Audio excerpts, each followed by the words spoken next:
नारायणं नमस्कृत्य नरं चैव नरोत्तमं देवीं सरस्वतीं व्यासं ततो जयमुदीरयेत् मूकं करोति वाचालं पङ्गुं लङ्घयते गिरिं यत्कृपातमहं वन्दे परमानन्दमाधवं यत्कृपातमहं वन्दे परमानन्दमाधवम्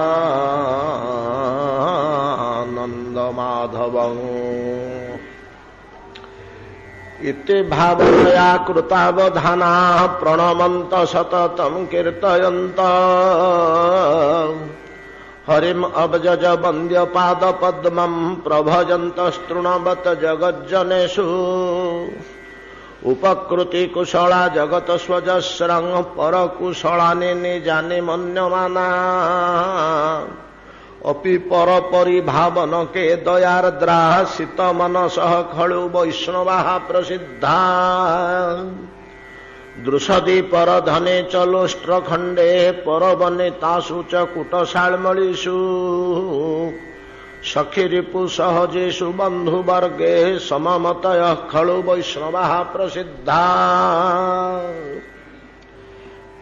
श्रील देवर्षिपाद नारद इंद्रदम्नक राजसभा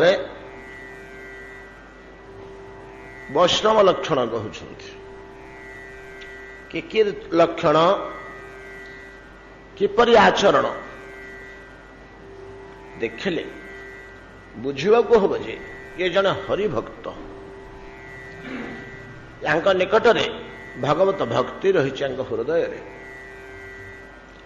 परम कल्याणकारिणी परम शांति प्रदायिनी हरिभक्तिर स्वरूप नारद मुनि आमको कही आम पढ़ी आसे ये अध्याय किपरि सात्विक राजस तामस भेदरे तीनोटी रूप प्रकाश पाए कहार चिंताधारा किपरि सात्विक भक्ति राजस तामस प्रवृत्ति सगुणा आ गोटे निर्गुणा भक्ति संबंध रे कहिथिले नारद निर्गुणा भक्ति भगवत पादारविंद प्राप्त कराए प्रेम प्रदान करे सगुणा भक्तिर लक्षण जहा किछि कहिथिले सात्विक भक्ति तो विभिन्न लोकादिर प्रदान करे आम आलोचना करिछे एवं सेठी नारद आमको गोटे कथा कहिथिले भक्ति मात्रे ही जीवन मध्य कल्याण कर हो पचे से निर्गुणा कि सगुणा सगुणा हेले मध्य सगुणा भक्ति हेले मध्य से राजस हो कि तामस हो कि सात्विक हो जीव भी किंतु कल्याण कर केमती तामस भक्तिटा मध्य कल्याण कर राजस भक्तिटा मध्य कल्याण कर मो घरे धन भर्ती हो जाऊ मो घरे मो पिले भल रहतु मोर सब उन्नति घटू ये चिंता जी करुच्ची ना राजस भक्ति है भगवान को डाकुच किंतु निज स्वार्थ पे स्वार्थ विष प्राचुर्य बढ़ई बसले कल्याण कौन होला बेलुगोल बंधन बढ़ला जार जिते संतान बेसी जार जिते धन बेसी जार जिते प्रतिष्ठा बेसी तार बंधनटा से बेसी नहीं कि माया बंधन तार से बेसी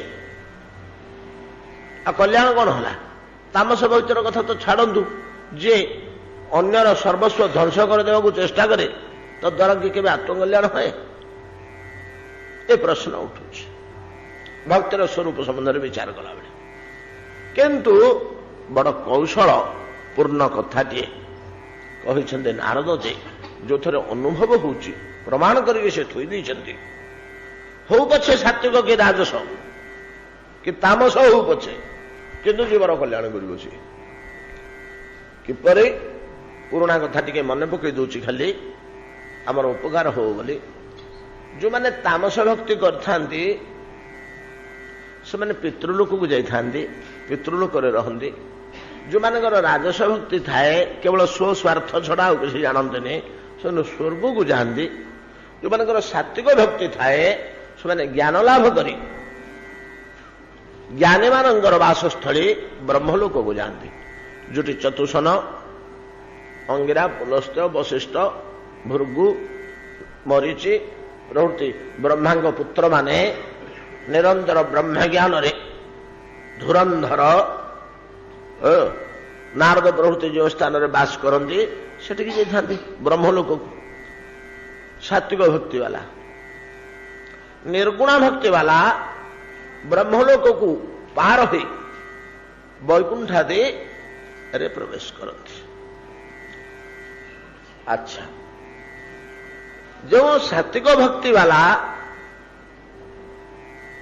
ब्रह्मलोक रे अछंती से लक्ष्य करती देखती जे अनेक भक्त देह त्याग कर मर्त्यु आसिले आमे ब्रह्मलोक रे अछु 14 भुवन पार ही ऊर्ध्व को उठी उठी उठी आसिले आमे ब्रह्मलोक रे अछु सर्वोच्च स्थान एटा आमको टपिकी साइड रे पड़ेले आउ काड़े ऊपर को से पचारते सेठिका ब्रह्मलोकवासी की हे भाई मर्त्यु से लोकटी आसुला आ सी ब्रह्मलोक आम साथ बास न कर सकल लोक टपी टपी ऊपर को आसला ये ब्रह्मलोक रही आम भाई किंतु से कौन ऊर्ध्व को पलैला सी कुआड़े गला ब्रह्मलोकवासी माने विज्ञत से कहते भाई सी निर्गुणा भक्तिर उपासना करथिला तुम्हें सात्विक भक्तिर उपासना करथिल बोली तुम्हें ब्रह्मलोक रहिल से निर्गुणा भक्तिर उपासना करथिबारु सी ब्रह्मलोक को पार हो वैकुंठ को पलैला वैकुंठ को पलैला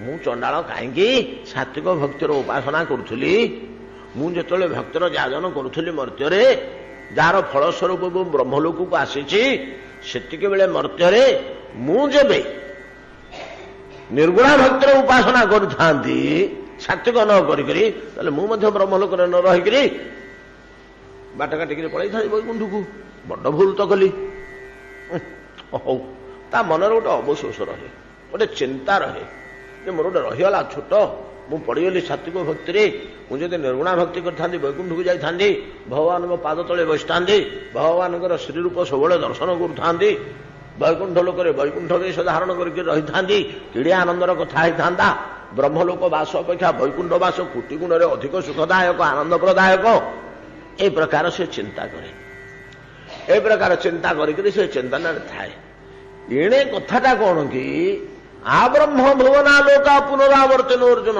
नहीं कि ब्रह्मलोक पर्यंत जो लोग जाते से तपलोक को जाऊ जनलोक को जाऊ महलोक को जाऊ तो ब्रह्मलोक को जाऊ कि स्वर्ग लोक को जाई किछि काल रहिला परे पुणी मर्त्य को आसो ना नहीं किछि काल रहिला परे मर्त्य को निश्चय आसो स्वर्ग को गले जमी मर्त्य को फेरी आसती नहीं कि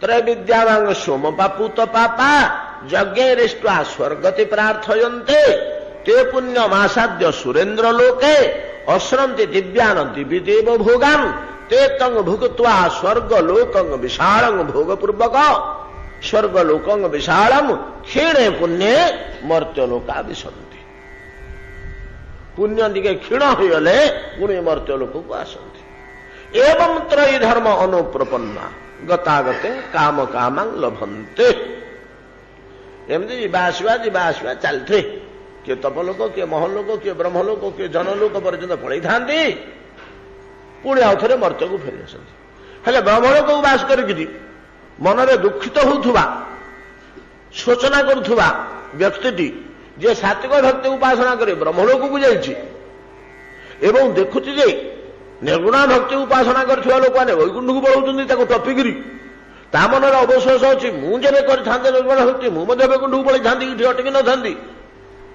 मु काहेकि सात्विक भक्ति सेतोले आचरण कलिटी ब्रह्मलोक रे अटकी गली ए अवशोषटा ता मनरे थाए जेतोले मर्त्य को आसे से अवशोषर प्रभाव रे से स्मरणर प्रभाव रे से मध्य पुनर्बार निर्गुणा भक्तिर उपासना करिवो से एवं द्वितीय थर आ ब्रह्मलोक न अटके सीधा वैकुंठ को पड़े नहीं कि ठीक तद्रूप स्वर्गलोक बास करुवा लोक ସିଏ ଦେଖେ ଯେ ତାକୁ ଟପିକରେ ବ୍ରହ୍ମଲୋକକୁ କେତେ ଲୋକ ପଳଉଛନ୍ତି। ହେ ଭାଇ ସେ ଲୋକ କୁଆଡେ ପଳଉଛି ହେଇ ସାଡେ? ନା ରେ ସିଧା ସାତ୍ବିକ ଭକ୍ତି ଉପାସନା କରିଥିଲା, ତେଣୁ ବ୍ରହ୍ମଲୋକକୁ ପଳଉଛି। ଆମର 4ଟା ଲୋକ ଉପରେ ଆହୁରି ସହିତ କାହିଁ ଆମେ ତ ଗଲେନି, ଆମେ କେମିତି ଯିବା? ଆମେ ତ ରାଜସ ଭକ୍ତିର ଉପାସନା କରିଥିଲେ, ତେଣୁ ଆମେ ସ୍ୱର୍ଗରେ ଅଟିଗଲେ। ବଡ କଥା ଅସୁବିଧା ହେଲା। ଆମେ ମଧ୍ୟ ଯଦି ସାତ୍ବିକ ଭକ୍ତି କରିଥାନ୍ତେ ଆମେ ବି ବ୍ରହ୍ମଲୋକକୁ ପଳେଇଥାନ୍ତେ। ୟା ବୋଲି ସେ ଯେତେବେଳେ ମର୍ତ୍ତ୍ୟକୁ ଆସେ ଦ୍ୱିତୀୟ ବାର,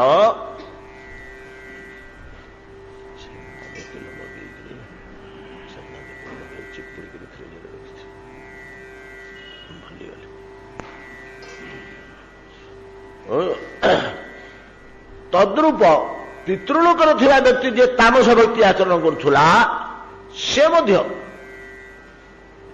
ଦ୍ୱିତୀୟ ଥର ଯେତେବେଳେ ମର୍ତ୍ତ୍ୟକୁ ଅବତରଣ କରି ଆସେ, ତା ପୂର୍ବରୁ ସେ ଦେଖିଛି ତାକୁ ଟପିକିରି ସ୍ୱର୍ଗବାସୀମାନେ ପଳଉଛନ୍ତି, ବ୍ରହ୍ମଲୋକବାସୀମାନେ ପଳଉଛନ୍ତି, ବୈକୁଣ୍ଠବାସୀମାନେ ପଳଉଛନ୍ତି। ସିଏ ବସିଛି ପିତୃଲୋକରେ। କେତେ ଲୋକ ପଳଉଛନ୍ତି, ମୁଁ ଏଠି ବସିଛି। ସେମାନେ କେମିତି ପଳଉଛନ୍ତି? ହୋ ନା ସେମାନେ ଉଚ୍ଚାଙ୍ଗ ଭକ୍ତି ଯାଚନ କରୁଥିଲେ। ପରପର ଜନ୍ମମାନଙ୍କରେ ତପଲୋକବାସୀ ସ୍ୱର୍ଗଲୋକକୁ ଯାଏ, ପୁଣି ମର୍ତ୍ତ୍ୟକୁ ଆସିକିରି ସ୍ୱର୍ଗଲୋକରୁ ବ୍ରହ୍ମଲୋକକୁ ଯାଏ, ପୁଣି ମର୍ତ୍ତ୍ୟକୁ ଆସିକିରି ବୈକୁଣ୍ଠକୁ ପଳାଏ। ଅତଏବ ଭକ୍ତି ପଥରେ ପାଦ ଦେଲେ ହିଁ କଲ୍ୟାଣ, ଯେମିତି ହେଲେ ଯେ ବୈକୁଣ୍ଠକୁ ଯିବ। କଣ ବୁଝିପାରିଲେ ନା କଥାଟା? ଏଡେ ସୁନ୍ଦର କୌଶଳଟିଏ, ଏଡେ ସୁନ୍ଦର ଯୁକ୍ତିଟିଏ କୌଣସି ଶାସ୍ତ୍ରରେ ମିଳିନଥିଲା, କୌଣସି ଶାସ୍ତ୍ରରେ ମିଳିନଥିଲା। ଏ ଯୁକ୍ତିଟିଏ କି ଭକ୍ତି କେମିତି ଯିବ ପାଇଁକି ସେ ଯୋଉ ଭକ୍ତି ହେଲେ ମଧ୍ୟ ନିକୃଷ୍ଟ ନୁହେଁ, କଲ୍ୟାଣକାରିଣୀ। ଭଗବାନ ଯେ ଶ୍ରୀମଦ୍ ଭଗବତୀ ଗୀତାରେ କହିଛନ୍ତି, ମୟି ଭକ୍ତି ହି ଭୂତାନାଂ ଅମୃତତ୍ୱାୟ ଗଳ୍ପତେ। ଗୋଟେ ମହାନ ବାକ୍ୟ, ଆଚାର୍ଯ୍ୟମାନେ ବହୁ ସ୍ଥାନରେ ଏହାକୁ ପ୍ରୟୋଗ କରିଛନ୍ତି। ତ ମୟି ଭକ୍ତି ହି ଭୂତାନାଂ, ଭୂତାନାଂ ପ୍ରାଣୀମାନଙ୍କ ପାଇଁ, ମୟି ଭକ୍ତି ମୋ ଭକ୍ତି ବା ହରି ଭକ୍ତି ଅମୃତତ୍ୱାୟ କଳ୍ପତେ। ଭକ୍ତି ହିଁ ସେ ଯୋଉ ଭକ୍ତି ହଉଛି, ହଉ ସଗୁଣା ହଉ କି ନିର୍ଗୁଣା ହଉ, ତାମସ ହଉ କି ସାତ୍ବିକ ହଉ, ଭକ୍ତି ମାତ୍ର ହିଁ ଯିବା ପାଇଁ ଅମୃତ ତୁଲ୍ୟ, ଅମୃତତ୍ୱ ପ୍ରଦାନ କରେ। ପ୍ରଭେଦ କଣ? କିଏ ଆଜି ପଳେଇଲା, କିଏ ପରଦିନ ଯିବ, କିଏ 8 ଦିନ ପରେ ଯିବ, କିନ୍ତୁ ବୈକୁଣ୍ଠ ଯାଇ ଛାଡ଼ିବ ଭକ୍ତି। ଭଗବାନଙ୍କ ପାଦ ତଳେ ଥୋଇ ଦେଇକିରି ଆସିବ। ଯୋଉଠୁ ଯିବ ସେଠିକି ଆସିଛି, ସେଇଠି ନେଇ ପହଞ୍ଚିଯିବ। ଇଏ ଭକ୍ତିର ସ୍ୱରୂପ ନିର୍ଣ୍ଣୟ କରିଥିଲେ। କିଏ ସେ? ଭକ୍ତିର ରୂପ ବର୍ଣ୍ଣନା କଲେ ଆମର ସ୍କନ୍ଦ ପୁରାଣ। ଗତକାଲି ଦିବସଟି ଆଗ ଆମର ବିତି ଯାଇଛି ଭକ୍ତିର ସ୍ୱରୂପ ନିର୍ଣ୍ଣୟରେ। ଶ୍ରୀମଦ୍ ଭଗବତ ଗୀତା ଭକ୍ତିର ସ୍ୱରୂପକୁ କିଭଳି ଭାବରେ ନିର୍ଣ୍ଣୟ କରିଛନ୍ତି, ନାଇଁ କି? କପିଳ ଭାଗବତରେ ଭକ୍ତିର ସ୍ୱରୂପକୁ କିଭଳିଆ ନିର୍ଣ୍ଣୟ କରିଛନ୍ତି। ଏ ନାରଦ ପାଞ୍ଚରାତ୍ରରେ ଭକ୍ତିର ସ୍ୱରୂପକୁ କିଭଳିଆ ନିର୍ଣ୍ଣୟ କରିଛନ୍ତି। ନିଜ ନିଜ ଦୃଷ୍ଟିଭଙ୍ଗୀରୁ ଭକ୍ତିର ସ୍ୱରୂପକୁ ପାଞ୍ଚରାତ୍ରରେ ନିର୍ଣ୍ଣୟ କରୁଛନ୍ତି ନାରଦ। ଭକ୍ତି କଣ? ସେ ଯୋଡ଼ିଏ ଭକ୍ତି ଉପରେ ଯୋଡ଼ିଏ ଗ୍ରନ୍ଥ ଲେଖିଛନ୍ତି, ମୌଳିକ ଗ୍ରନ୍ଥ ଯୋଡ଼ିକେ ନାରଦ। ଗୋଟିଏ ହଉଛି ନାରଦ ଭକ୍ତି ସୂତ୍ର, ଆଉ ଗୋଟେ ହଉଛି ନାରଦୀୟ ପାଞ୍ଚରାତ୍ର। ଗୋଟେ ହଉଛି ନାରଦ ଭକ୍ତି ସୂତ୍ର, ଆଉ ଗୋଟିଏ ହଉଛି ନାରଦୀୟ ପାଞ୍ଚରାତ୍ର। ନାରଦୀୟ ଭକ୍ତି ସୂତ୍ରରେ ଭକ୍ତିର ସ୍ୱରୂପ ସୂତ୍ରଟା ତ ଦ୍ୱିପଦିଆ କଥା, 4ଟା କି 5ଟା ଅକ୍ଷର ହବ, ବେଶୀ ଅକ୍ଷର ହବନି। ସା ପରାନୁରକ୍ତିରୀଶ୍ୱରେ, ଏତିକି କହିଦେଲେ। ଭକ୍ତି କହିଲେ କଣ ଆଜ୍ଞା? ନା ସା ସେହି ଭକ୍ତି ପରାନୁରକ୍ତିରୀଶ୍ୱରେ, ଭଗବାନଙ୍କ ପ୍ରତି ଅତ୍ୟନ୍ତ ଅନୁରାଗକୁ ଭକ୍ତି କୁହାଯାଏ। ପରା ଅନୁରକ୍ତି, ଅନୁରକ୍ତି ଅନୁରାଗ, ଭଗବାନଙ୍କ ପ୍ରତି ପ୍ରଚଣ୍ଡ ଅନୁରାଗକୁ, ଅନୁରାଗ ସାଥିରେ ପ୍ରଚଣ୍ଡ ଶବ୍ଦଟା ଲାଗିବନି, ଗୁରୁ ଚଣ୍ଡାଳୀ ଦୋଷ ହବ। ଭୟଙ୍କର ଦୁଷ୍ଟ ଜାଗାରେ ପ୍ରଚଣ୍ଡ ଶବ୍ଦ ଲାଗେ, ଏଠି ଚରମ ପରମ ଏମିତିକା ଶବ୍ଦ ଲାଗିବ। ଅନୁରାଗ, ଅତ୍ୟନ୍ତ ଅନୁରାଗ, ଭଗବାନଙ୍କ ଠାରେ ଅତ୍ୟନ୍ତ ଅନୁରାଗକୁ ଭକ୍ତି କୁହାଯାଏ ବୋଲି ଭକ୍ତି ସୂତ୍ରରେ କହିଦେଇ ପଳେଇଲେ। କାରଣ ସୂତ୍ର ଗ୍ରନ୍ଥଟା ତ ସେଟା ବେଶୀ କୁହା ହେଇପାରିବନି, ଛୋଟିଆ ଛୋଟିଆ ସୂତ୍ର ସବୁ କୁହାହବ। କିନ୍ତୁ ପାଞ୍ଚରାତ୍ରରେ ସ୍ପଷ୍ଟ ଭାବରେ ଉଲ୍ଲେଖ କଲେ भक्ति कहले कौन जोटा आपण मानू सब आलोचना प्रसंगे कहुई गोटे पूरा श्लोक भक्ति कहले कौन भक्तिर स्वरूपटा कि भाया ना भक्तिर स्वरूप आउ कि नुह सर्वोपाधे विनिर्मुक्तम तत्परत्वेन निर्मलम हृषिकेण हृषिकेश सेवनं भक्तिरुच्यते सर्वोपाधि विनिर्मुक्तम वाड़ू कहले आशा नहीं इटा मिलू सीटा मिलू सीटा मिलू सर्वोपाधि विनिर्मुक्तम तत्परत्वेन निर्मलम शुद्ध अंतःकरण भितरे निरंतर लगी तत्पर जत्न करुचे चेष्टा करुचे कि चेष्टा करुचे हो ना हृषिकेण हृषिकेश सेवन हाथ गोड़ आखि नाक कान इत्यादि रे भगवान सेवा हृषिक कहले इंद्रिय इंद्रिय मान द्वारा भगवान सेवा को भक्ति कह जाए पादरे प्रदक्षिण कर हाथ में सेवा कर नयन दर्शन कर कान कथा शुण नहीं कि नाकरे कौन कर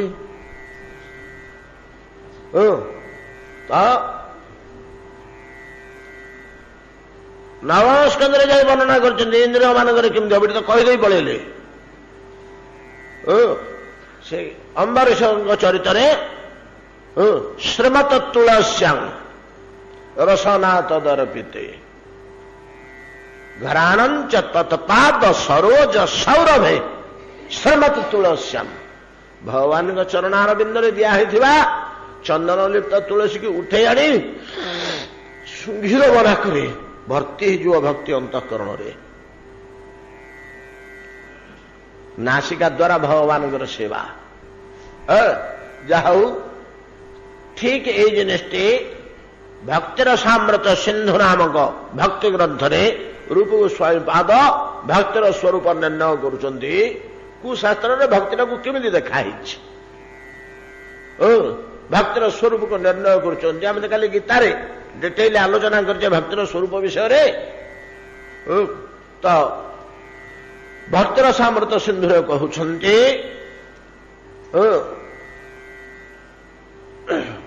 अन्याभिलाषिता शून्यम ज्ञान कर्मादि अनावृतम आनुकूल्येन कृष्णानुशीलन भक्तिरुत्तमा एटा हूँ उत्तम भक्ति एटा भक्तिर स्वरूप उत्तम भक्तिर स्वरूप कौटा हो ना अन्याभिलाषिता शून्यम घरटे मिलू धन सम्पत्ति मिलू पुओ झील मिलू सुंदरी पत्नीटे मिलू अभिलाष शून्य ज्ञान को छाड़ देची कर्म को छाड़ देची योग को छाड़ देची तपस्या को छाड़ देची सब किसी छाड़ देची मोर दरकार नहीं जुड़ा किसी ज्ञान कर्मादि अनावृतम आनुकूल्य कृष्णानुशीलनम खाली कृष्ण को सेवा करुच्ची भगवान को सेवा करुच्ची विष्णु को सेवा करुच्ची राम को सेवा करुच्ची नृसिंह को सेवा करुच्ची जगन्नाथ को सेवा कर कृष्ण शब्द सब गुड़ाक जीव जे आनुकूल्य कृष्णानुसेवनम अनुकूलात्मक सेवा प्रतिकूलात्मक सेवा करूनी अनुकूलात्मक सेवा करुच्ची अनुकूलात्मक सेवा कौन ना भगवान को रुचिला भाया कार्य गुड़े करुच्ची जोटा अनुकूल बोध हम उत्तम बोध हम जो भगवान संतुष्ट हे जोटा रुचिब जोटा भल आनुकूल्यन शब्दर अर्थ कले जीव गोस्वामी पद श्रीकृष्णे रोचक्या प्रवृत्ति जोड़ा भगवान को रुचिब से भाया कार्य को अनुसरण जाहू ये जो महान भक्ति जीवन निमंते अत्यंत कल्याणकारिणी एवं बड़ दुर्लभ सुदुर्लभ बोले कहुचे हरिभक्ति सुदुर्लभा से भक्ति यदि कौन व्यक्तिर हृदय रे भक्ति राणी विराजमान करती अंतःकरण भितर यदि भक्ति प्रवेश करे ताहले तार आचरण कार्यकलाप चालीचलनी रंग ढंग सब कि भलिया देखा जाए कि स्वभाव ता पाखरे देखा जाए तीनोटी श्लोक अन्य कथा कहले गतकाली श्लोकटी जहाँ आम आलोचना करथिले ସେଥିରେ କହୁଛନ୍ତି କ'ଣ ନା ଦୃଷଦି ପର ଧନେ ଚଲୋଷ୍ଟ୍ରବତ୍। ପଥର ଖଣ୍ଡେ ସୁନା ଖଣ୍ଡେ, ସୁନା ଖଣ୍ଡେ ପ୍ରତି ଲୋଭ ନାହିଁ, ପଥର ଖଣ୍ଡେ ପ୍ରତି ଉପେକ୍ଷା ନାହିଁ, ଦିଟାକୁ ସମାନ ଜ୍ଞାନ କରୁଛି। ପରଧନ ବା ବିପୁଳ ଧନ, ଆମେ ଧନ ଭିତରେ ସୁବର୍ଣ୍ଣ ବୋଲିକରି ଭାବୁ ନାଇଁ କି, ଏଟା ସମାନ ଜ୍ଞାନ। ଦୃଷଦି ପରଧନେ ଚ ଲୋଷ୍ଟ୍ରବତ୍। ଲୋଷ୍ଟ୍ର କହିଲେ ପଥର ଖଣ୍ଡେ ଯେମିତି ଉପେକ୍ଷିତ, ପରଧନ ବା ସୁବର୍ଣ୍ଣ ଖଣ୍ଡ ମଧ୍ୟ ଉପେକ୍ଷିତ। ତାପରେ ସେ ଗୁରୁତ୍ୱ ଦୂରଟା ସୁନାମୁଣ୍ଡାଟରେ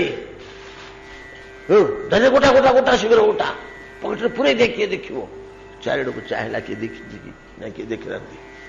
ଯୋଉ କାମରେ ଯାଉଥିଲା, କାଲି ତ ଆଲୋଚନା କରିଛେ ଆମେ, ସେ କାମ ବନ୍ଦ କରିଦେବେ ନା ଘରକୁ ପଳେଇବା, ଆଜି ସେ କାମ ବାତିଲ କରିଦିଅ, ଏରା ଘରେ ଆଗ ଯତ୍ନରେ ଥୋଇଦେଲା ପରେ ଏ କାମଟା କାଲି ଦେଖିବା। ଯୋଉ କାର୍ଯ୍ୟରେ ଯାଉଥିଲା ବାହୁଡ଼ିକିରି ପଳେଇ ଆସିଲା ସୁନାମୁଣ୍ଡାଟେ ପାଇଗଲା ପରେ ବାଟରେ ସୁବର୍ଣ୍ଣ। କିନ୍ତୁ ହରିଭକ୍ତ ସୁବର୍ଣ୍ଣକୁ କିଭଳିଆ ଦେଖେ? ଲୋଷ୍ଟ୍ରବତ୍, ପଥରବତ୍, ଆହୁରି ତୀବ୍ର ଭାବରେ ଦେଖେ। ଆପଣମାନଙ୍କର ମନେ ଅଛି କି ମଣିଷ ମରା କଥା? ନା ମନେ ପଡୁନି, ଭୁଲି ଯାଉଛନ୍ତି? ମଣିଷ ମରା କଥା ଭୁଲି ଯାଉଛନ୍ତି? ଯୋଡ଼େ ଡକାୟତ, ଯୋଡ଼େ ଡକାୟତ, ସେ ଡକାୟତ କରିବା ପାଇଁ ବଣ ଭିତରେ ଯୋଜନା କରୁଛନ୍ତି। ନିକଟବର୍ତ୍ତୀ କୌଣସି ଗ୍ରାମରେ ରାତିରେ ଡକାୟତ କରିବେ, ଯୋଜନା କରିବେ। କାହା ଘରକୁ ଯିବା, ତା ଘରେ କେତୁଟା ଦୁଆର, ତା ବାଡ଼ି ପଟେ କ'ଣ ଅଛି, ପୋଖରୀ ଅଛି କି ପର୍ବତ ଅଛି କି ଖତଗଦା ଅଛି କି ଦାଣ୍ଡ ପଟେ କ'ଣ ଅଛି, ଗୁଡ଼ା ଭଲ ରୂପେ ନ ଜାଣିଲେ ରାତି ଅଧରେ ଚୋରି କରିବେ, ତରବରିଆ ସମୟକୁ ପ୍ରାଣ ଯିବନି। ତେଣୁ ଉତ୍ତମ ରୂପେ ସବୁ ଜାଣିକରି ଯିବେ। ତ ଡକାୟତ ଯୋଡ଼ିକ ଅରଣ୍ୟ ଭିତରେ ବସିକିରି ସେ ତାଙ୍କର ବିଚାର କରୁଛନ୍ତି, ଆଜି କାହା ଘରେ ଚୋରି କରିବା, ତା ଘରର ମୁହଁ କୁଆଡ଼କୁ, କୋଉଠି ଝରକା ଅଛି, କୋଉଠି ଦରଜା ଅଛି, ବାହାର ପଟେ ବାଡ଼ ଅଛି ନା ନାହିଁ, କାନ୍ଥ ଅଛି ନା ନାହିଁ, କଣ୍ଟା ଅଛି ନା ନାହିଁ, ଖାଲ ଅଛି ନା ନାହିଁ, କୂଅ ଅଛି କି କୋଉଠି ଅନ୍ଧାରରେ ପଡ଼ିକି ଗଳି ପଡ଼ିଲେ ମଲେ ତା ଭିତରେ, ସବୁ ଦେଖି ଚାହିଁକି ତ ଯିବେ। ସେ ତାଙ୍କର ଯୋଜନା କରୁଛନ୍ତି। ଏତିକି ବେଳେ ଦେଖିଲେ ଗୋଟେ ଋଷିଟେ ନଙ୍ଗଳା ମୁକୁଳା ହେଇ ଦୁଡୁଛି, ଜଟ ଫଟ ଫିଟି ଯାଇଛି, ଅଣ୍ଟାରୁ ଲୁଗା ଖସି ଯାଉଛି, ପ୍ରାଣ ବିକଳରେ ଧମ ସହ ହେଇ ପଳଉଛି। ସ୍ୱାମୀକୁ ବୋଲି ଋଷିଟା କାହିଁକି ଗୋଟେ ସାପ କି ବାଘ କ'ଣ ଗୋଟେଇଲା ନା କ'ଣ ହେଇଛି, ଋଷିଟା ଏମିତି ପଳଉଛି କହି କ'ଣ ଏଥିରେ? ମହାପ୍ରଭୁ କ'ଣ ହେଲା, କ'ଣ ହେଲା, କ'ଣ ହେଲା? ସାଉଜାଡ଼େ ଚାଲି ଓ କହନା କହନା, କ'ଣ ହେଲା କହନ୍ତୁ, କାହିଁକିନା ସେମାନଙ୍କୁ କାଳେ ବିପଦ ଆସିବ। କି ବିପଦରୁ ପଳଉଛନ୍ତି? ମଣିଷ ମରା, ମଣିଷ ମରା, ମଣିଷ ମରା କହିକି ପଳେଇଲେ ଦୌଡ଼ିକିରି। କଣରେ ମଣିଷ ମରା? ଭୂତ କି ପ୍ରେତ କି କ'ଣ ଏମିତି ଗୋଟେ ବ୍ରହ୍ମ ରାକ୍ଷସ ଭିତରେ ବୁଲୁଛି କି ତାକୁ ମଣିଷ ମରା ବୋଲି ଋଷି କହୁଛନ୍ତି? ଆମେ ତ ନୂଆ ଲୋକ ବଣ ଭିତରେ, ଇଏ ଋଷି ତ ସବୁବେଳେ ରହୁଛନ୍ତି, ଇଏ କ'ଣ ମଣିଷ ମରା ବୋଲି କହିକିରି ପଳେଇଲେ। ବୋଲିକିରି ଖଣ୍ଡେ ବାଟ ଗଲେ, ଯାଇକିରି ଦେଖିଲା ବେଳକୁ ହେଇଛି କ'ଣ, ସିଆଡ଼କୁ ଡରି ମରି ଯାଉଛନ୍ତି। କୋଉଠି ମଣିଷ ମରା ଥିବ, ଭୋସକିରି ବାହାରିବ ବୁଦା ଲଟା ଭିତରୁ ବୋଲି ଡକାୟତ ଦି ଜଣ ତାଙ୍କ ହାତ ହତିଆର ସଜାଡ଼ିକିରି ଧରି। ଡକାୟତ ଗୁଡ଼ାକ ଦୁର୍ଦାନ୍ତ ତ, ଦୁର୍ଦ୍ଧର୍ଷ, ପ୍ରାୟ ନିର୍ଭୀକ, ଦୁଃସାହସୀ। ମଣିଷ ମରା ବୋଲେ କ'ଣ? ଋଷିଟା ଏମିତି ପ୍ରାଣ ବିକଳରେ କ'ଣ ପଳଉଛି ଦୌଡ଼ିକିରି? ଛନକା ବସି ଯାଇଛି ଡକାୟତ ଦି ଜଣଙ୍କ। ଦେଖିଲେ, ଦେଖିଲା ବେଳକୁ କ'ଣ ହେଇଛି ନା ଗୋଟେ ବୁଦା ମୂଳରେ ଖଣତିଟେ ପଡ଼ିଛି। ତ ଋଷିର ଖଣତିଟା ତ ଫୋପାଡ଼ି ଦେଇ ପଡ଼ିଛି, ଖଣତିଟା ମଧ୍ୟ ନେବାକୁ ବେଳ ନେଇ। ତା ପାଖକୁ ଯାଇକିରି ଦେଖିଲେ ବୋଲେ କ'ଣ ହେ, ଡରି ଡରି ଯାଉଛନ୍ତି, ଏଇଠି କୋଉଠି ମଣିଷ ମରା ଅଛି। ଘଟଣାଟା କ'ଣ ହେଇଛି? ଋଷିଟି ବଣରେ ରହେ, ଖାଇବ ତ ଫେରେ କ'ଣ? ସବୁବେଳେ ଫଳମୂଳ ପାଚିକିରି ଗଛରେ ମିଳିବ କି? ଋଷିମାନଙ୍କର 3 ପ୍ରକାରର ଖାଦ୍ୟ ଅଛି। ଗୋଟେ ହେଉଛି ଫଳ, ଆଉ ଗୋଟେ ହେଉଛି ମୂଳ, ଆଉ ଗୋଟେ ହେଉଛି ଅଙ୍କୁର। ଅଙ୍କୁର ବୋଇଲେ ବର୍ଷା ଦିନେ ସବୁ ଯେଉଁ ମଞ୍ଜି ଫଞ୍ଜି ପଡ଼ିଥାଏ, ତାଳ ଗଜା, ନଡ଼ିଆ ଗଜା, ଅଙ୍କୁର ତାକୁ କହନ୍ତି। ଏମିତି ବଣରେ ଅନେକ ପ୍ରକାରର ଫଳ ଅଛି, ତାର ଗଜାଟା ଯେମିତି ଆମେ ମୁଗ ଗଜା, ଗହମ ଗଜା, ସୋଲା ଗଜା ଖାଉଛେ, ହେଟା ତ ଅଙ୍କୁର ଆଉ କ'ଣ? ତାଳ ଗଜା ଖାଉନି କି? ଏତିକି ତାଳ ଗଜା ଖାଇଲେ ପେଟ ଭର୍ତ୍ତି ହେଇଯିବ, 2-4ଟା ନଡ଼ିଆ ଗଜା ଖାଇଲେ ପେଟ ଭର୍ତ୍ତି ହେଇଯିବ। ସେମିତିକା ଗଜା ଅଙ୍କୁର ଖାଆନ୍ତି। ଆଉ ବେଶୀ ଖାଆନ୍ତି ମୂଳ, କାହିଁକିନା ଏଟା ବର୍ଷ ସାରା ମିଳିବ, ମାଟି ତଳେ ରହୁଛି ସବୁବେଳେ କଞ୍ଚା ହେଇକିରି। ତେଣୁ ସେମାନେ ସେ ଗଛ ଚିହ୍ନିଛନ୍ତି। ମୂଳ ଖୋଳିବାକୁ ଗୋଟେ ଖଣନ୍ତି ରଖିଥାନ୍ତି ସମସ୍ତେ, ସବୁ ଋଷିଙ୍କର ଗୋଟେ ଖଣନ୍ତି ଥିବ। ସେ ଖଣନ୍ତି ଧରି ଯାଇକିରି ଖୋଳୁଛନ୍ତି। କୋଉଠି ଦେଖିଲେ ଗୋଟେ ଭଲ ମୂଳଟେ, କ'ଣ ରାମକନ୍ଦା କି ଲକ୍ଷ୍ମଣ କନ୍ଦା କ'ଣ ଗୋଟେ ଗଛ ପାଇଗଲେ, ତା ମୂଳ ଖୋଳୁଛନ୍ତି। ଖୋଳୁ ଖୋଳୁ ଟାଇଁକିରି ଶୁଭିଲା, ବୋଲେ ଖୋଳୁଟେ ଯେମିତି ଟାଇଁକିରି ଶୁଭୁଛି, ମାଟି ଆଡ଼େଇଲେ ବେଳକୁ ଗୋଟେ ହଣ୍ଡାଟେ ତା ମୁହଁରୁ ଟିକେ ମାଟି ଆଡ଼େଇ ଦେଲା ବେଳକୁ ଏଡ଼ିକି ଏଡ଼ିକି ସୁନା ମୋହର ଭର୍ତ୍ତି ହେଇଛି ସେ ଭିତରେ। ତାକୁ ଯେମିତି ଦେଖିଛନ୍ତି ଖଣନ୍ତି ଫଣନ୍ତି ଫୋପାଡ଼ି ଦେଇକି ବାଘ ଗୋଡ଼େଇଲେ ପଛରେ ସାପ ଗୋଡ଼େଇଲେ ଅଇରାଜ ସାପ ମଣିଷ ଯେମିତି ପ୍ରାଣ ନିକଳରେ କଣ୍ଟା ଲଟା ଖାଲ ଦୀପ ନ ମାନିକିରି ପଳେ ଋଷି ପଳେଇଛନ୍ତି ସେମିତି। ଆଉ ଡକାୟତ ଯୋଡ଼ାକ ହୋ ହୋ ହସିଲେ। ଋଷି ଗୁଡ଼ାକ ବଣ ଭିତରେ ରହି ରହିକିରି ବୋକା ହେଇଗଲେଣି, ଆଉ କିଛି ଜାଣୁନାହାନ୍ତି ଏପରି ସମ୍ପତ୍ତି ଏଠି ଥୁଆ ହେଇଛି, ଆମ ଜୀବନ ସାରା ଆଉ ଡକାୟତି କରିବାକୁ ପଡ଼ିବନି। ଏହା ବୋଲିକି ଦି ଜଣ ବଡ଼ ଖୁସି ହେଲେ।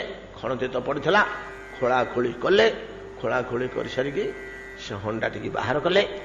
ସେଠି ଗଛ ମୂଳେ ବସିକିରି ଦି ଜଣ ଆଙ୍କ ଦିଟା ଗାମୁଛା ପକେଇକିରି ଭାଗ ବାଣ୍ଟିଲେ। ପୁଞ୍ଜେ ଦି ପୁଞ୍ଜା ଆମ୍ବ ବାଣ୍ଟିଲା ଭଳିଆ। ଇଆଡ଼େ ପୁଞ୍ଜେ ସିଆଡ଼େ ପୁଞ୍ଜେ, ଇଆଡ଼େ ପୁଞ୍ଜେ ସିଆଡ଼େ ପୁଞ୍ଜେ, ମୋହର ପକଉ ପକଉ ପକଉ ଦୁର୍ଭାଗ୍ୟ ଚଣ୍ଡାଳ ଶିଶୁ ଗୋଟେ ବଳି ପଡ଼ିଲା। ଯୋଡ଼େ ବଳି ଥିଲେ ଦି ଜଣ ରହିଯାଇଥାନ୍ତେ, ଗୋଟେ ଅଧିକା ହେଇଗଲା। ଗୋଟେ ଯୋଉ ଅଧିକା ହେଇଗଲା ତ ପ୍ରଥମ ଡକାୟତ କହିଲା ଭାଇ ଇ ବଳକାଟା କିନ୍ତୁ ମୁଁ ନେବି। ସେ କହିଲା କାହିଁକି, ତୁ କ'ଣ କରୁଛୁ କି, ତୁ ନେବୁ ନା କ'ଣ କରୁଛୁ ତୁ ଜାଣିନୁ କି? ଋଷି ଯେତେବେଳେ ପଳଉଥିଲା ତାକୁ କିଏ ପଚାରିଲା ମହାପ୍ରଭୁ କୁଆଡ଼େ ପଳଉଛ ବୋଲିକିରି, ତୁ ପଚାରିଥିଲୁ? ତୁ ତ ଋଷିର ଭୟ ଦେଖିରେ କମ୍ପୁଥିଲୁ। ମୁଁ ସାହସ କରି ଯାଇ ପଚାରିଲି ମହାପ୍ରଭୁ କୁଆଡ଼େ ପଳଉଛ, କ'ଣ ହେଲା, କାହିଁକି ଏମିତି ଦୌଡ଼ୁଛ? ସେ ମଣିଷ ମରା ବୋଲି କହିବାରୁ ସିନା ଆମେ ଖୋଜି ଆସିଲେ ଇଆଡ଼େ, ମୁଁ ପ୍ରଥମେ ଋଷିକି ପଚାରିବାରୁ, ତେଣୁ ମୁଁ ନେବି। ଆରଟା ବେଲା ଛାଡ଼େ ମ, ତୁ ଋଷିକି ପଚାରିଲୁ ଯେ ଋଷି କ'ଣ କହିଲା, ଆମେ ଖୋଜି ଖୋଜି ଆସିଲେ।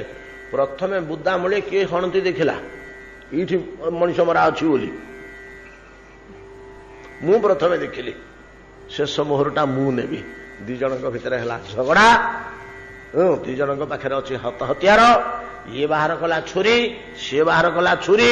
ସେତେବେଳକୁ ମନରେ ଆଶା ଆଉ ଟିକେ ଉଙ୍କିଲା, ଯଦି ଆକୁ ଏଠି ଶେଷ କରିଦେବି ସବୁତକ ମୋହର ମୁଁ ନେବି। ସେ ମଧ୍ୟ ବିଚାର କରୁଛି ୟାକୁ ଯଦି ଶେଷ କରିଦେଇ ପାରିବି ତାହେଲେ ସବୁତକ ମୋହର ମୁଁ ପାଇଯିବି, ଭାଗୁଟା ଆଉ ସିଏ ନେଇପାରିବନି। ଇଏ ତା ଦି ପାଟିରେ ଛୁରୀ ଭର୍ତ୍ତି କରିଛି, ସିଏ ୟା ପାଟିରେ ଛୁରୀ ଭର୍ତ୍ତି, ଦି ଜଣ ଆଗ ମରିକିରି ପଡ଼ିଛନ୍ତି। 3 ଦିନ ପଳେଇଲା। 3-4 ଦିନ ପରେ ଋଷିଟା ଭୋକରେ ମଲା, ତା ଖଣତିଟା ଛାଡ଼ି ଦେଇ ପଡ଼ିଛି ଏଠି,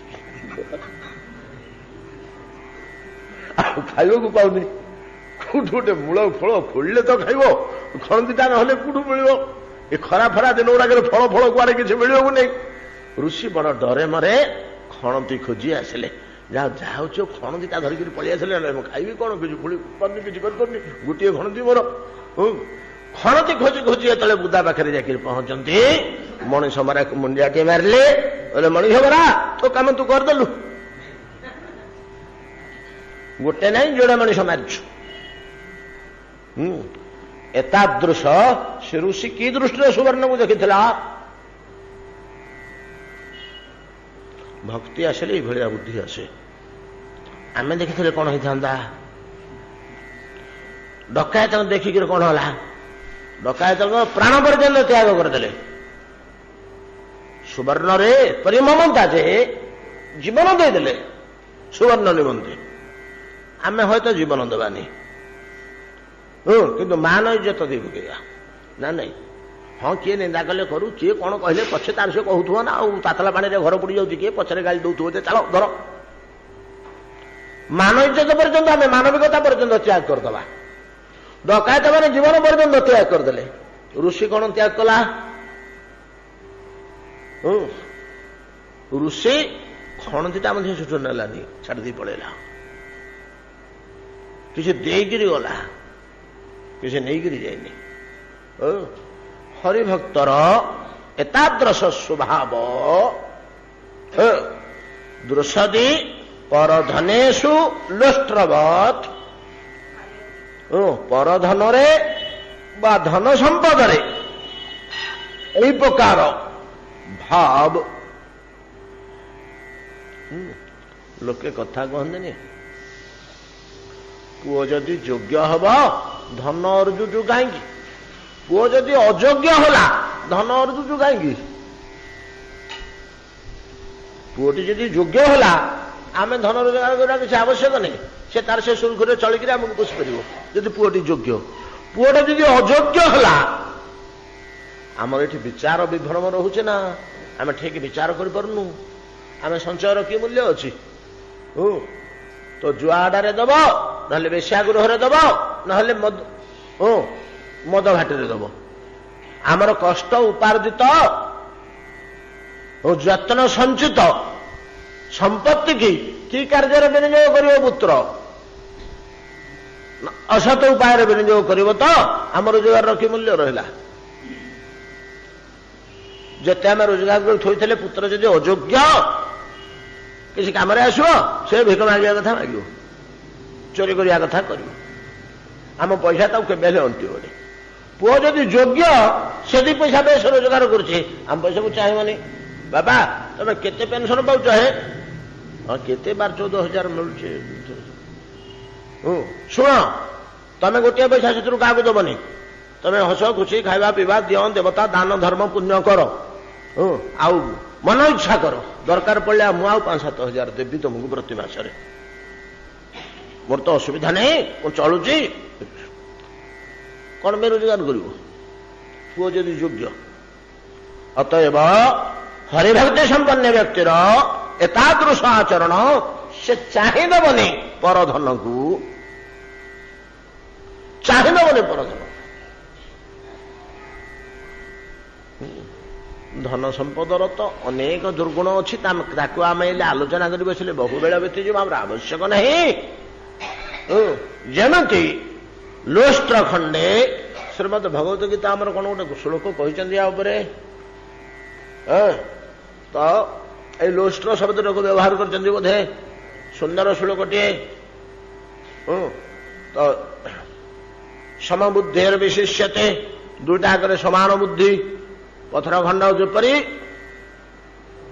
सुवर्ण खंड सेपरी हरिभक्त संपत्ति लालसा न थाए मोर धन बढ़ू मोर संपत्ति बढ़ू मत प्रचुर पैसा मिलू एटा न थाए एटा तार न थाए एपरिकी अन्न कुंडे मत सबुदिन मिलू बोली मध्य हरिभक्त केबे हेले आशा करे ना थरे बहुत दिन तले लक्ष्मी मंदिर रे जगन्नाथंगर मु गोटे निवेदन करी माँ चरण रे कौटी दूर रे थी आसते लक्ष्मी मंदिर को दर्शन करिया बोली लक्ष्मी मंदिर को जो दर्शन करिया पड़ेली ये गोटे गोल मुहरे आंगुली मोटारे हलदी बोला नहीं कि ये गोटे बसणी लगी कि रूप कि सुंदर सी मुह से गोल मुह लक्ष्मी केतले देखिए टे निर्निमेष कर चाहिए अनेक प्रकार चाहणी अच्छी तो टे आत्मार चाहणी रे चाहिए मोर हृदबोध है प्रकृत यहाँ जगार मालिकाणी यहीटा ही मालिकाणी घर मालिकाणी तार रूप बेश वैभव जना पड़ुछ हृदय खूब भाव आवेग आसला से मो पार्टी बाहर था भिक्षान देहि कृपा अवलंबन करी मातान्न पूर्णेश्वरी बारंबार उच्चारण कर कहते आखिर लोह बहुला पाद तले प्रणाम करी 30 कि 40 वर्ष तलर कथा माँ मला पंज अन्न पुंजे पुंजे दू था माँ अन्न कष्ट के दबुनी ये तो बाहर आज मु निजक निंदा करुच्ची गले से प्रथम माँ ते कौन कही कौन दरकार मोर अन्न मुठे ते मागिबा कहीं हरिभक्ति कणी के तो मागि पारे जगन्नाथ चरण अरविंद मो मन रहू आज पर्यंत लक्ष्मी मंदिर गले मोर मन पड़ी उस जिनिसटा मुझे छिड़ा हेबी इ स्थान या मु करी मो जीवन कहानी बोल कहते दूर थी कौटी राउरकेला फारुकेला से बुली आसती देखिए गोटे आनंद लगे बाहर प्रार्थना करी माँ अन्न कष्ट जमी मत जीवन में न हो राति पारा बेलू पुंज अन्न कौटू मिल जाऊ एटा मुझे सीटा सारा जीवन पे घा होकर रहा हृदय भितर गोटे घात होकर रहा लक्ष्मी मंदिर को गले मन पड़ुची जे या मु मागी तो अन्न मुठर आवश्यकता नहीं आमर आम से भर को पशिबानी बेसी बाट से तो तार से आसिक पहुंचब जहा कपाल अच्छी आज अन्न आसब कि पेज आसब कि शाग आसब कि जाऊ मिल कि पानी पीवा रही पड़ो कि आज कौन मोर अच्छी जे सबू थी मत उपवास रही पड़ो बंधु आसिले खाइबू बोलिकी जगिचु सब घृत अमृत तैयारी थुआ बंधु आसिले कि खिया है संध्या होगा कपाल जहा अच्छे ना अन्न पुंजे कहीं मांग ଇତ୍ୟାଦି ଅନ୍ନ ପୁଞ୍ଜିବା ପାଇଁ ଯେତେବେଳେ ଆଶା ନାହିଁ ଆଉ ସ୍ୱର୍ଣ୍ଣ ମେଞ୍ଚାଇବା ପାଇଁ କି ଆଶା କଥା କଳ୍ପନା କାହିଁ ଆମେ କରିବା। ଇଏ ହେଉଛି ହରିଭକ୍ତର ଲକ୍ଷଣ।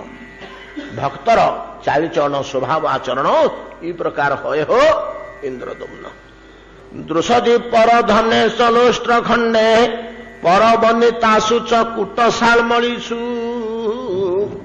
କାଲି ଆଲୋଚନା କରିଛେ ପର ବନିତାସୁ ଚ କୁଟଶାଳମଳିଷୁ। ପର ବନିତା ଯାହା ଆମ ସନାତନ ଧର୍ମରେ ଅତ୍ୟନ୍ତ ମନ୍ଦ ବୋଲି ଗୃହୀତ ହେଉଛି ଏବଂ ଯିଏ ଏ କାର୍ଯ୍ୟରେ ହାତ ଦେଇଛି ତାର ଅନ୍ତ ହେଇଯାଇଛି।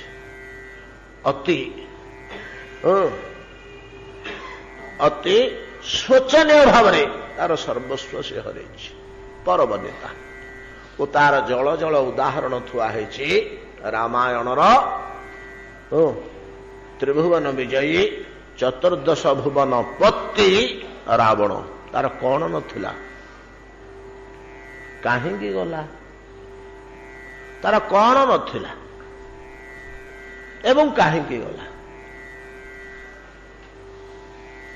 ଗୋଟିଏ କାରଣ। ଏ ଗୋଟିଏ କାରଣ। ଆଉ ଗୋଟିଏ ଥିଲା ମହିଷାସୁର। ମହିଷାସୁର ଇଏ ରାବଣର ଗୋସେଇ ବାପ ସିଏ। ଶକ୍ତି, ବଳ, ବୀର୍ଯ୍ୟ, ପୌରୁଷ, ଦର୍ମ୍ଭ, ଦର୍ପରେ ଏ ତ୍ରିଭୁବନଟା ଚତୁର୍ଦ୍ଦଶ ଭୁବନ ବ୍ରହ୍ମାଣ୍ଡଟା ତା ହାତରେ ଖେଳଣା ଭଳିଆ ଖେଳୁଥିଲା। ସେ ଧରିକରି ଖେଳଣା ଭଳିଆ ଖେଳୁଥିଲା। ଯିଏ ସ୍ପର୍ଶ କରିଛନ୍ତି ଚନ୍ଦ୍ରମା ଭଳିଆ ଲୋକ, ତାଙ୍କ ଅଙ୍ଗରେ ତ କଳଙ୍କ ଲାଗିଗଲା। ଅତଏବ ସନାତନ ଧର୍ମରେ ପରବନିତା ଅତି ଉତ୍କଟ ବିଷ ରୂପେ ଗ୍ରହଣ କରାଯାଇଛି। ହରିଭକ୍ତ ଛୁଏଁ ନା, ହରିଭକ୍ତ ଛୁଏଁ ନା। ଭକ୍ତମାନଙ୍କ ଭିତରେ ଭକ୍ତ ଶିରୋମଣି ଆମର ଧନୁର୍ଦ୍ଧର ପାର୍ଥ। ଯତ୍ରୁ ନାରାୟଣ କୃଷ୍ଣ ନା କଣ, ଯତ୍ର ପାର୍ଥ ଧନୁର୍ଦ୍ଧର ନା ଯତ୍ର କଣ ସେ କୃଷ୍ଣଙ୍କର ଶବ୍ଦଟା ସେଠି ଗୀତାର ଶେଷ ଶ୍ଲୋକଟା ଯୋଗେଶ୍ୱର। ଯତ୍ର ଯୋଗେଶ୍ୱର କୃଷ୍ଣ ଯତ୍ର ପାର୍ଥ ଧନୁର୍ଦ୍ଧର ତତ୍ର ଶ୍ରୀ ବିଜୟ ଭୂତି ଧ୍ରୁବ ନୀତିର୍ ମମ। ଏ ସବୁ ଗୁଡାକ ସେଠି ଜମା ହେଇଛି।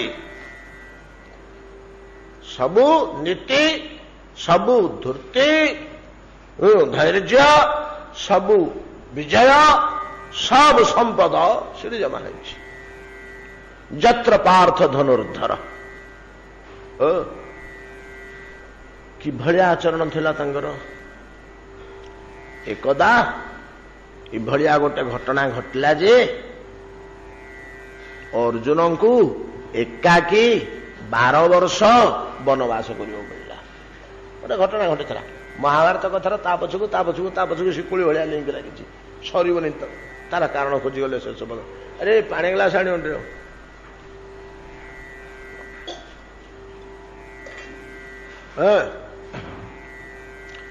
ବନବାସ କରିବାକୁ ପଡ଼ିଲା। ସେ ବନବାସ ସମୟରେ ଭଗବାନ ଶଙ୍କରଙ୍କୁ ସେ ଯୁଦ୍ଧରେ ସନ୍ତୋଷ କରିଥିଲେ। ଅର୍ଜୁନ ବନବାସରେ ଥାନ୍ତି, ଶଙ୍କର ଆସିଲେ ଶିବ ତାଙ୍କୁ ପରୀକ୍ଷା କରିବା ପାଇଁ। ବଡ଼ ଅଦ୍ଭୁତ କଥା। ଶିବ ଆସିଲେ ପରୀକ୍ଷା କରିବା ପାଇଁ ଗୋଟେ କିରାତ ବେଶରେ ଆସିଲେ।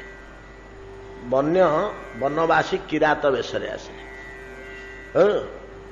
ଏବଂ ତାଙ୍କ ସହିତ ଦ୍ୱନ୍ଦ୍ୱ କରିବା ଉଦ୍ଦେଶ୍ୟରେ ଆସିଲେ। ଅର୍ଜୁନଙ୍କ ସହିତ ଯୁଦ୍ଧ କରିବା ଉଦ୍ଦେଶ୍ୟରେ ଆସିଲେ। ଗୋଟେ ହରିଭକ୍ତ ତ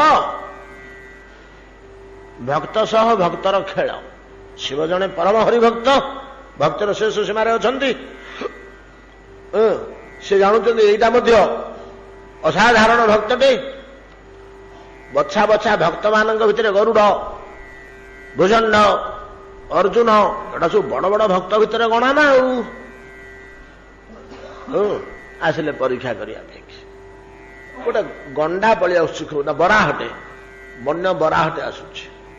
ଗୋଟେ ବନ୍ୟ ବରାହଟା ଉପରେ ଯେତେବେଳେ ଅର୍ଜୁନ ଦେଖିଲେ ତ ବଣରେ ଅଛନ୍ତି, କ୍ଷତ୍ରିୟ ଶିକାର କରୁଛନ୍ତି, ବିଶାଳ ବରାହ, ବିଚିତ୍ର ବପୁ ତାର, ବିରାଟ ବିରାଟ ଦନ୍ତ। ତାଙ୍କୁ ଗୋଟେ ଖୁସି ଲାଗିଲା, ଗୋଟେ ତୁଣୀରୁ ବାହାର କରିକି ଗୋଟେ ବାଣ ପ୍ରୟୋଗ କଲେ ବରାହ ଉପରକୁ, ବିଶାଳ ବରାହକୁ ମୃଗାୟ କରିବା ନିମନ୍ତେ। କିନ୍ତୁ ଘଟଣା କଣ ନା ବରାହ ଉପରେ ଏକାବେଳକେ ଯୋଡେ ବାଣ ଆସି ପଡିଲା, ଏକାବେଳକେ ଯୋଡେ ବାଣ ଆସି ପଡିଲା। ତ ଅର୍ଜୁନ ଦୌଡ଼ି ଗଲେ, ମୋର ବାଣରେ ବିଦ୍ଧ ହୋଇ ବରାହଟା ପଡିଗଲା ବୋଲି ଖୁସିରେ। ସେ ଯାଇକିରି ପହଞ୍ଚିଲା ବେଳକୁ ସିଆଡୁ ରେରେକାର ପାଟିକି ଗୋଟେ କିରାତ ବାହାରି ଆସିଲା ଅରଣ୍ୟ ଭିତରେ।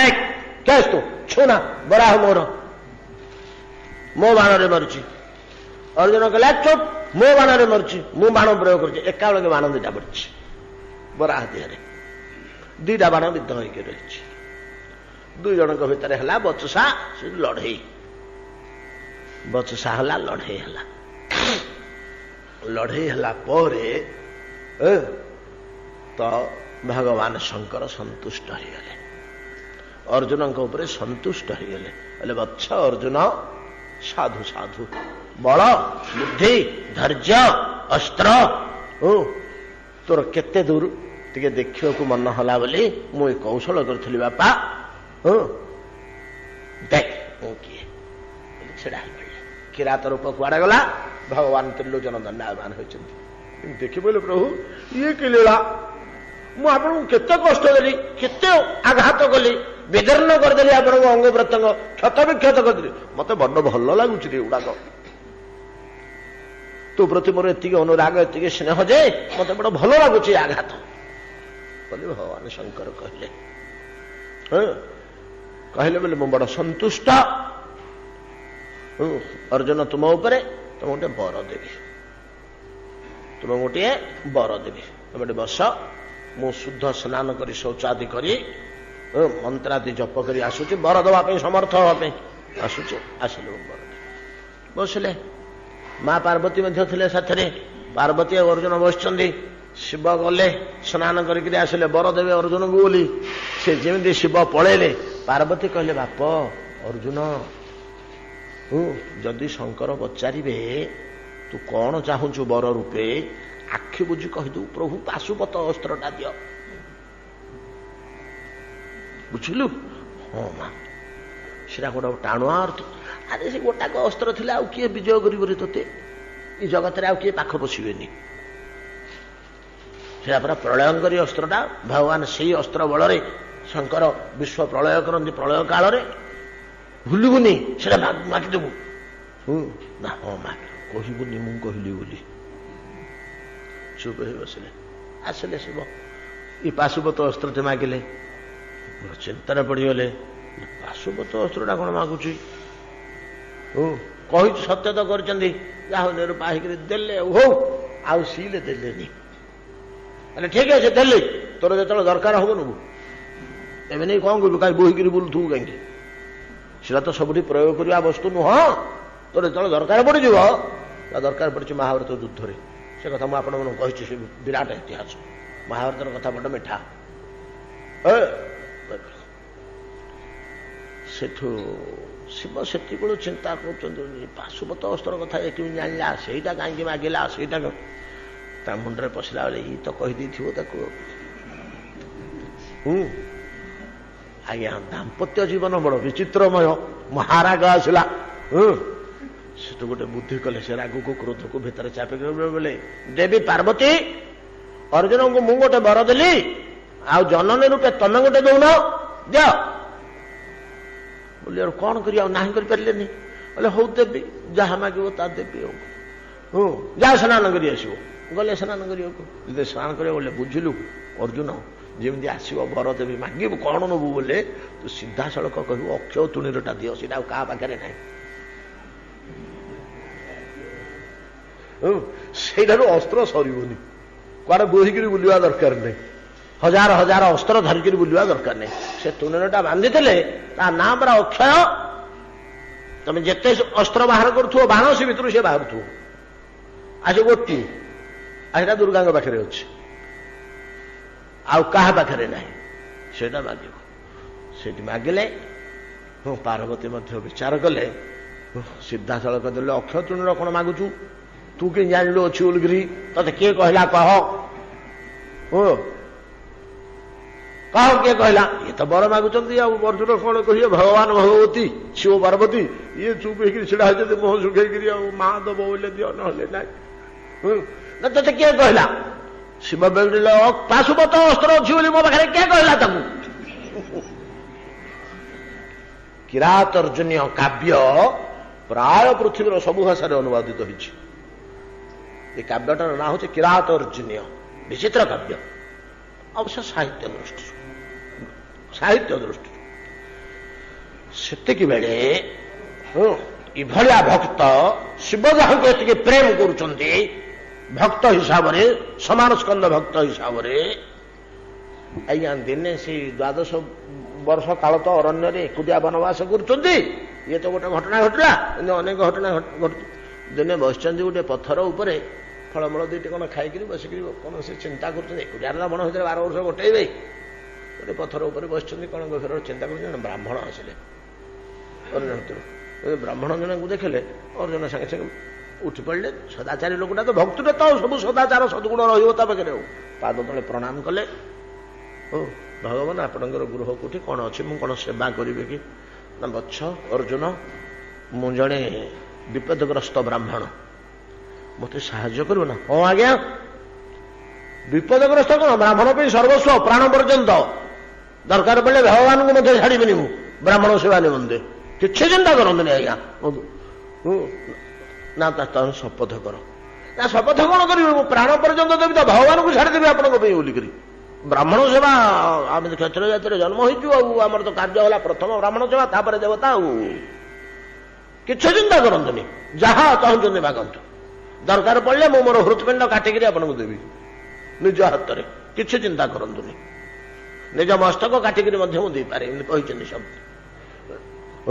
जहाँ शपथ कले सत्य कले सत्य कले सांगे सांगे से ब्राह्मण कहते रूप बदलीगला मु हूँ अग्नि देवता मुझे दंडायमान अच्छी सम्मुख राजाटा एति यज्ञ कला जे एति घृताहुति देला मोर हजम न हो आउ घी ढाली दिए मोर हजम न हो मुझे जाली पोड़िक भस्म न करूँ आउ घी ढाली दिए मत बेमार होगला घी पी पी आमि भल हेबी बड़ कष्ट पाऊँ मो रोग व्याधि पड़ जाइए आ मत उद्धार करने को कही ना तुम्हें साहाय्य कले टे हाँ ना कौन आपण को मुझे साहाय्य करी आपण रोगरे व्याधि ना मोर औषध हूँ इंद्रंकर संपद जो खांडव वन से खांडव वन रे जिते औषधि वृक्ष जिते वृक्षलता जिते जीवजंतु सबुतक मु भक्षण कले सीटा औषधि रूपे कार्य कर मोर रोग भल हम किंतु खांडव वनटा हूँ बड़ संपत्ति प्रिय संपत्ति यांकर बहु वस्तु अच्छी भर बहुमूल्यमान वस्तु अच्छी भर इंद्रंकर देवता मैंने छाड़बेनि मत केले मले मरजी पछे रोगे तथा खंडाव घंटा मत भक्षण करने को देवेनि तमें जब देवता मान रोध कर छिड़ा हम बोले मुझे खाईजी खंडाव घंटा जाली पोड़ी पकेबी गोटे जीवजंतु क्या छाड़बेनि आ रोगर मुक्त हो देवता मान तुम प्रतिरोध करने को हम ना आज्ञा मुझे किंतु देवता माने तो बड़ बड़शाड़ी मो पाखे देवस्त्र कहीं ना मुझे जोगेदेवी तब रह गोटी गोटी गोटी गोटी ब्राह्मण रूप से जाई सब देवस्त्र माने संग्रह करी इंद्रठू वरुणठू जमठू जार जहाँ सब वज्रठू दंड पर्यंत सब ने अर्जुन को देले अर्जुन को एथर चिंता नहीं देवस्त्र गुड़ाक तो मत मिलगला मु देवता मान प्रतिरोध करने को समर्थ चलो खांडवन दाह करदे खांडवन दाह कर जो सब कम सारीदे बहुत कथा होगला घटना होगला तापरे इंद्र जानिले जे मो पुत्र अर्जुन एपरी समर्थ एपरी शक्तिशाली समस्त देवलोक को एकुटिया छिड़ा होकर अटके देला अग्नि कार्य बड़ खुशी होगले मो पुत्र सामर्थ्य एत बोलिकी गोटे सम्मान दवाई इंद्र दरबार भर को नेले दरबार भर गोटे महामहोत्सव है अर्जुन को सम्मान दवाई मनीषटा हेले मर्त्यर ये देहरे से स्वर्ग रे थिले बोली महाभारत रे वर्णना अछि 2-4 मास से रहिले बहुत महामहोत्सव हला से महामहोत्सव रे नाना प्रकार नृत्य गीत हला अर्जुन दा नाच आ गान रे दुईटा करे धुरंधर नाचिबारे धुरंधर ई गुणटा तांग पाखरे अछि नाचिबारे धुरंधर अर्जुन ଯେତେବେଳେ ଗନ୍ଧର୍ବ ଅପ୍ସରା ମାନେ ସେ ପୁରୁଷ ନୃତ୍ୟ ଗନ୍ଧର୍ବ ରମଣୀ ନୃତ୍ୟ ଅପ୍ସରା ଗଣ ଯେଉଁମାନେ ଯେତେବେଳେ ନୃତ୍ୟ କରୁଛନ୍ତି ବାଜା ବାଜୁଛି ଇଏ ମଧ୍ୟ ଗୀତ ଗାଇକିରି ଯେତେବେଳେ ନାଚ କରିବାକୁ ଓହ୍ଲେଇ ପଡ଼ିଲେ ତା ଭିତରକୁ ନାଚିବା ଲୋକଟା ସେ ଯେତେବେଳେ ଦେଖିଲେ ଦେବଲୋକରେ ଅଦ୍ଭୁତ ନୃତ୍ୟ ସହ୍ୟ କରିପାରିଲେନି ସେ ବି ତାଙ୍କ ସହିତ ବସି ନୃତ୍ୟ କଲେ ଅବଶ୍ୟ ତାଙ୍କ ସମ୍ମାନାର୍ଥେ ଏଗୁଡ଼ା ସବୁ ହଉଛି ସେଇଠି ଉର୍ବଶୀ ନାମିନୀ ସ୍ୱର୍ଗ ଅପ୍ସରୀ ଅର୍ଜୁନଙ୍କର ବଳ ପୌରୁଷ ରୂପ ସୌନ୍ଦର୍ଯ୍ୟ ତେଜ ପ୍ରତିଭାରେ ମୁଗ୍ଧ ହେଇ ରମଣୀ ମାନେ ଗୋଟେ ପୁରୁଷ ପାଖରେ ମହତ ଗୁଣ ଦେଖିଦେଲେ ସେମାନେ ଅଭିଭୂତ ହୋଇପଡ଼ନ୍ତି ଅର୍ଜୁନଙ୍କର ଅନେକ ମହତ ଗୁଣ ଦେଖିକିରି ମୁଗ୍ଧ ହେଇଗଲେ ମୁଗ୍ଧ ହେଇକିରି ମନରେ ତାଙ୍କର ବିଚିତ୍ର ବାସନା ସବୁ ଜାତ ହେଲା ଗଲା ଏକଦା ସ୍ୱର୍ଗରେ ବାସ କରୁଥିଲା ବେଳେ ଅର୍ଜୁନ ନିଜ ବାସଭବନରେ ଶୟନ କରିଛନ୍ତି ରାତି ଅଧରେ ଦରଜା ଖଟଖଟ ଶୁଭିଲା अर्जुन पचारे केस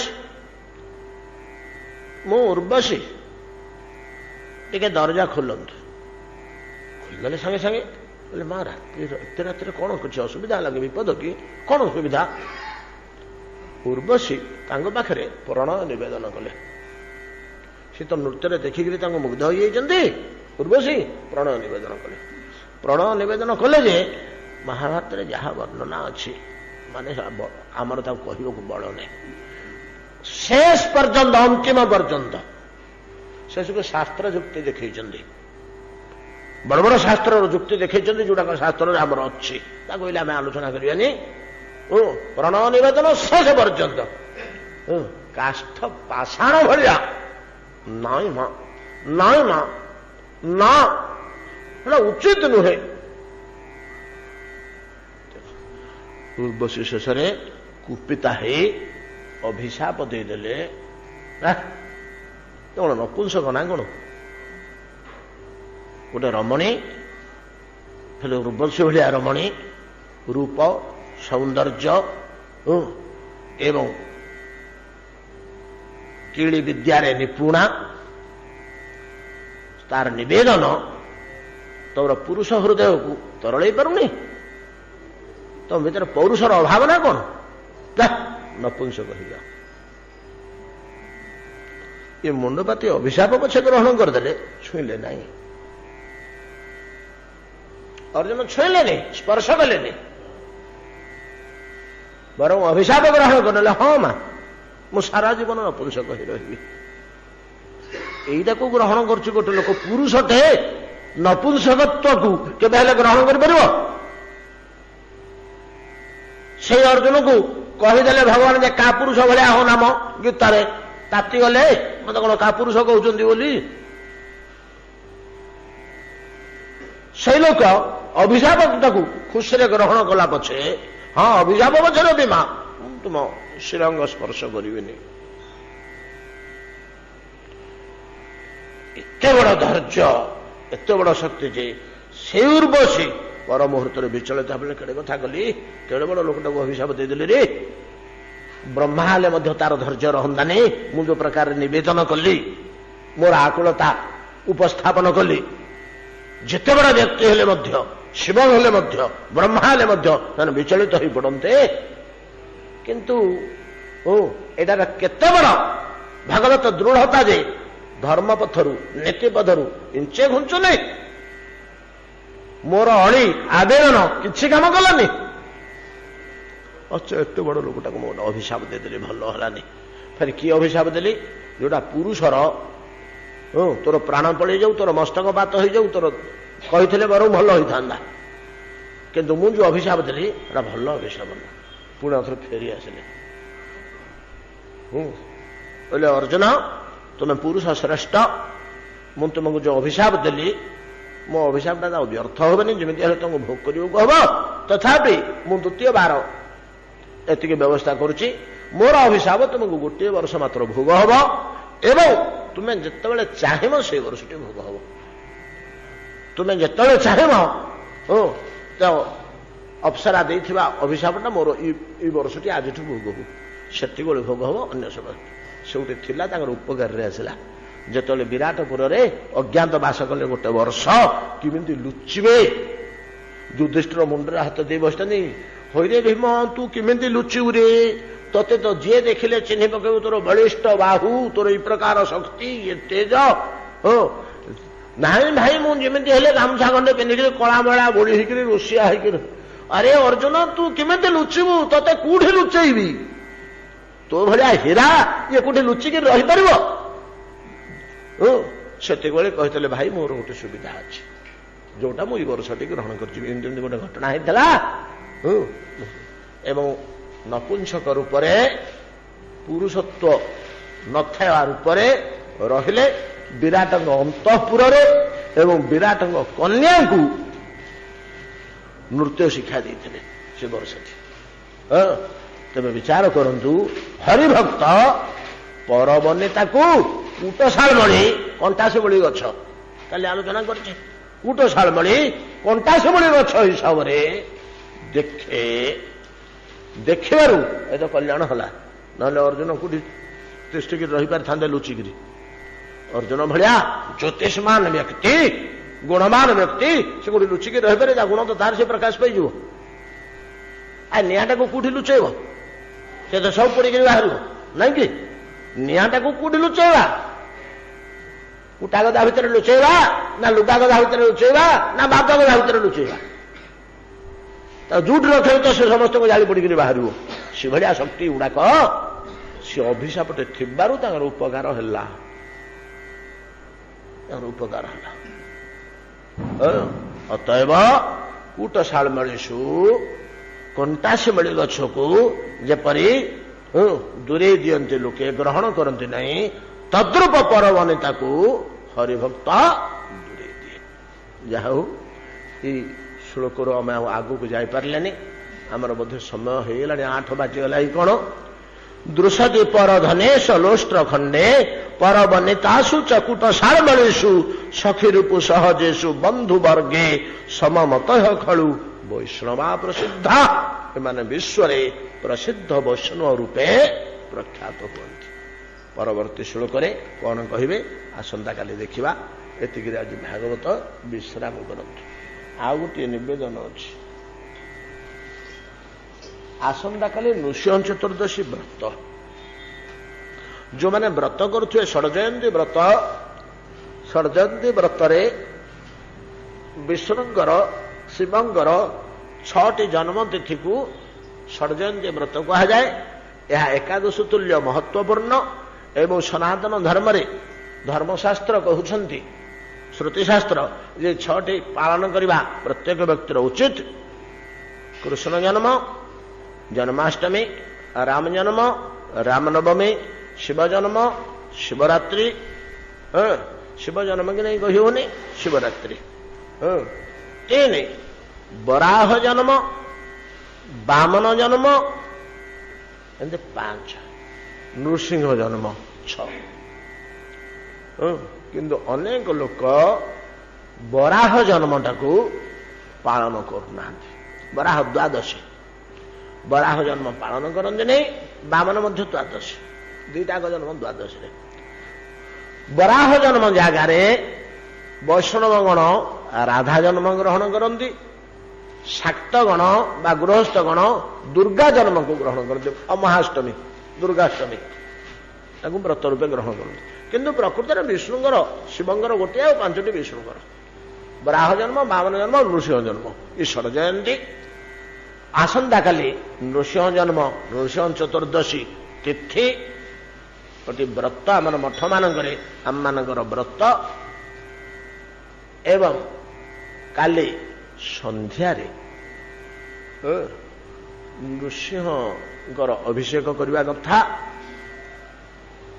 ଠିକ ମାନେ ଆଲୁଅ ଲିଭି ଯାଉଥିବ, ଅନ୍ଧକାର ଆସୁଥିବ, ଏମିତି ସନ୍ଧି ସମୟରେ ନୃସିଂହଙ୍କର ଉଦ୍ଗମ ହୋଇଥିଲା। ଏଟା କରିବା କଥା। ସେ ତ ଗୋଟିଏ ହବ। ଆଉ ଗୋଟିଏ ଜିନିଷ, କାଲି ଆମର ସିଦ୍ଧ ମହାବୀରରେ ମଠ ତରଫରୁ हरिनाम संकीर्तन अष्टप्रहरी हम प्रतिवर्ष है जमी अवकाश निकटरे है ये बड़ शंख पाखे है सिंहद्वार है विभिन्न स्थान में मठ तरफ ये नाम यज्ञ समस्त दायित्व श्रम खर्चा इत्यादि आश्रम तरफ बहन कराई तो सहर भितर 10-8 जगार नाम संकीर्तन करवा वैष्णव धर्मर आउ जुग धर्म हूँ नाम से आमर बाजी बड़ बाजी संतुष्ट हे बोली मोर विश्वास से कष्ट नष्ट ये नृसिंह जन्म से आमर जो नामटी हूँ ये से अक्षय तृतीय आरंभ कर तो से बेलू सरुचे चतुर्दशी दिन को से नाम हूँ सीधा आमको भारी बाधा हो खरा जो हूँ बाहर रहीक दिनाक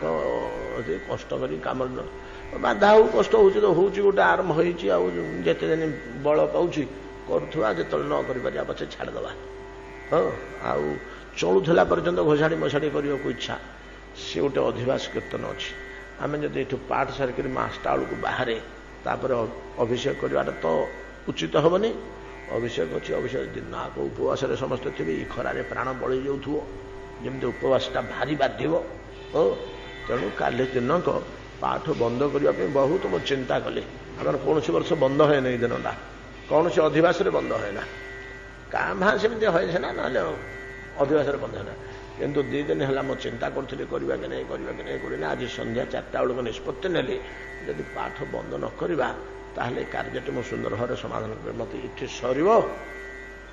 ये सरले पिलाने भोक सुसरे दिन आग थे से अभिषेक सरला कौन टी प्रसाद पत्र पाइबे पाइक आम से जीवु से अधिवास कर्म सर तार दिन पाहांतियार फेर उठिक जाए सका 5टारू से नाम आरंभ हम ठाकुर सेवा हम ये सब गुड़ाक आमको आम जब विलंबित हो आम तो 8 बाजी जाऊँ विलंबित हो बोले असुविधा हम तेणु क्षमा करेंगे काली गोटे दिन आमर पाठ विश्राम कर जो मैंने नृसिंह चतुर्दशी व्रत करेंगे काली अभिषेक पर जहाँ किसी एकादशी भरिया फलाहार करती करेंगे विधि अभिषेक न सरला पर्यंत निर्जला रहा विधि किंतु सामर्थ्य उपर निर्भर करुच्ची जी जहाँ कर व्यक्तिगत व्यापार से आमर किसी कर नहीं परदिन सकाल 6टा ठू 9टा 9:30 भितर पारण काल व्रतर पारण अन्नादि जे जहाँ किसी ग्रहण करेंगे